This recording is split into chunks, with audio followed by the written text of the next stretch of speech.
جی بالکل، اس وقت ہم موجود ہیں اسلام آباد ہائی کورٹ میں۔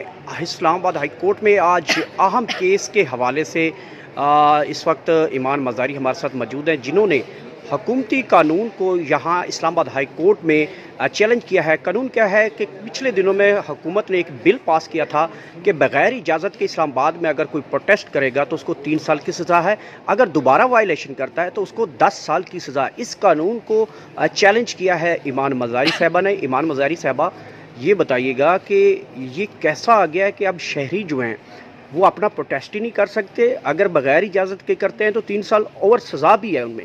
پہلے میں کلیریفائی کر دوں کہ یہ پٹیشن عورت مارچ اسلام آباد نے فائل کی ہے، میں ان کی کاؤنسل ہوں اس کیس میں، اور ہم نے جو اس قانون ہے اس کی کانسٹیٹیوشنالٹی کو چیلنج کیا ہوا ہے۔ دیکھیں، صرف سزاؤں کی بات نہیں ہے، لیکن سزا سے شروع کر لیتے ہیں کہ ایک کانٹرڈکشن آ گئی ہے اس قانون میں اور پاکستان پینل کوڈ میں۔ پاکستان پینل کوڈ کہتا ہے ان لافل اسمبلی کی سزا ہوگی 6 مہینے یا جرمانہ یا دونوں۔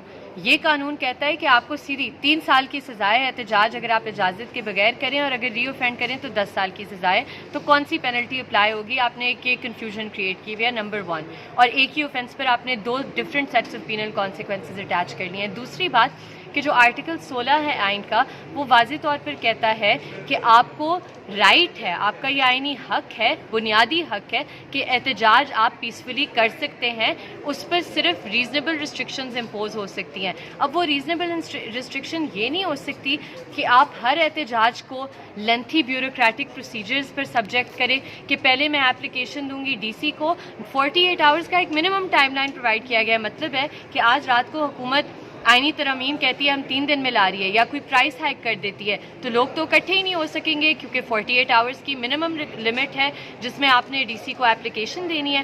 دوسرا اس میں بہت بڑا فلا یہ ہے کہ سیکشن 4(6) اس قانون کا کہتا ہے کہ آپ کوئی بھی احتجاج نہیں کر سکتے ڈی سی کی پرمیشن کے بغیر، یعنی آئین میں جو دی گئی تحفظ ہے اسے آپ نے اوور ٹرن کر دیا ہے آرڈنری لیجسلیشن سے۔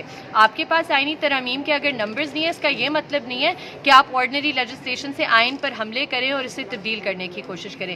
تیسری بات کہ اس میں ریمیڈیز دی گئی ہیں جو بالکل ہی ڈسیپٹیو ہے ریویژن اور اپیل کی۔ کیا ہے وہ ریمیڈی؟ کہ اگر میرے احتجاج کی اجازت ڈی سی نہ دے تو میں جاؤں گی چیف کمشنر کے پاس، جو کہ ایگزیکٹو اتھارٹی ہے۔ 15 دن کا ٹائم اسے دیا گیا ہے، پھر 15 دن کا ٹائم دیا گیا ہے سیکرٹری منسٹری آف انٹیریئر کو۔ 3 لیئرز بیوروکریسی کے ہمیں سبجیکٹ پہلے کریں گے اور پھر ہم آئینی عدالتوں کے پاس آ سکیں گے۔ اور دوسری بات کہ اس وقت تک جب یہ 15 دن کے ٹائم لیمٹس ختم ہوں گے، جو میرا احتجاج اس دن پر اسکیجول تھا وہ تو پیریڈ گزر چکا ہوگا، تو اگر میں اپیل میں کامیاب بھی ہوں مجھے فریش پرمیشن اور فریش ڈیٹ کے لیے اپلائی کرنا پڑے گا۔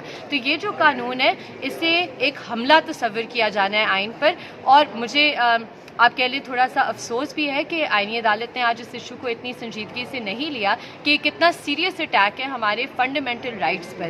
تو ہم اب امید کرتے ہیں کہ ابھی اے جی صاحب کو بھی نوٹس ہوا ہے، فیڈرل گورنمنٹ کو بھی ہوا ہے، دیکھتے ہیں وہ کیا جواز پیش کرتے ہیں، اور ہم اپنے پوری بحث عدالت میں انشاءاللہ کریں گے۔ اچھا، ایک طرف تو جو پارلیمنٹ ہے وہ اس طرح کی قانون سازی بل پاس کر رہی ہے اور ان کے پاس جو فگرز ہیں وہ بھی پورے نہیں ہیں، پھر ایسے قانون امپلیمنٹ ہو جائیں گے، عدالتیں پھر اس قانون کے اوپر کیا ریئیکشن کرتی ہیں؟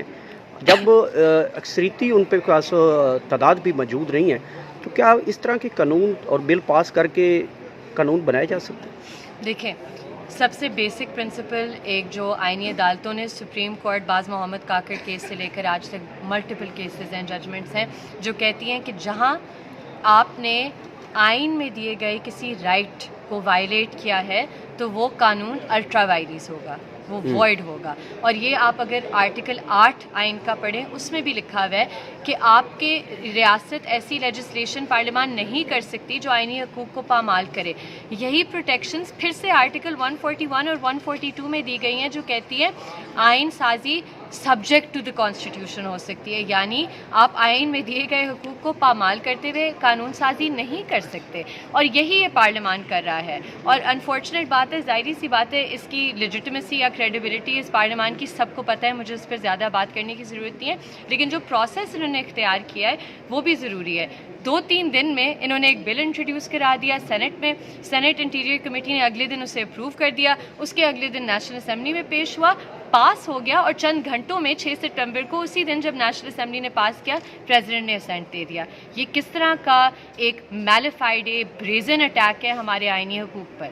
آپ سمجھتے ہیں کہ ایسے قانون جو ہیں وہ مولانا فضل الرحمان کی جماعت کے اوپر اور ٹی ایل کی پی کے اوپر جو ہیں وہ تو کبھی عدالتوں کے اندر بھی چلے جاتے ہیں پروٹیسٹ کرتے کرتے, وہ تو ان چیزوں کو نہیں مانتے, کیا یہ جو قانون بنا ہے یہ امپلیمنٹ ان پہ ہو سکے گا کبھی؟ دیکھیں امپلیمنٹ, اور یہی بات آج عدالت نے کی. عدالت نے کہا کسی کو اختیار نہیں ہے روڈز بلاک کرنے کا.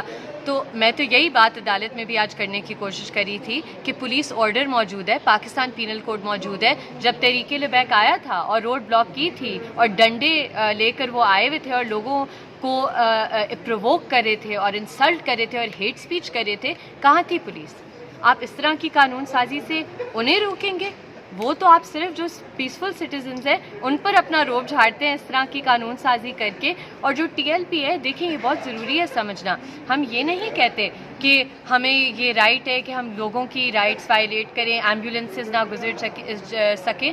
ہم یہ نہیں کہتے کہ بچے اسکول نہ پہنچ سکیں. ایک بیلنسنگ آف رائٹس ہوتی ہے, لیکن بیلنسنگ کس طریقے سے ہوگی کہ ہر کیس میں یہ کیس اسپیسیفک ہوگا. آپ ایک بلینکٹ پروہیبیشن نہیں ڈال سکتے. لہٰذا یہ کہنا کہ جی آپ روڈ نہیں بلاک کر سکتے, تو ٹھیک ہے, ہم نے کب کہا کہ ہم نے روڈ بلاک کرنی ہے؟ پولیس اپنی جو ذمہ داریاں ہیں انہیں ابزالو نہ کریں اپنے آپ کو اس سے. ان کی ذمہ داری ہے لا اینڈ آرڈر مینٹین کرنا. اس طرح کے قانون سازی کی بالکل ضرورت نہیں.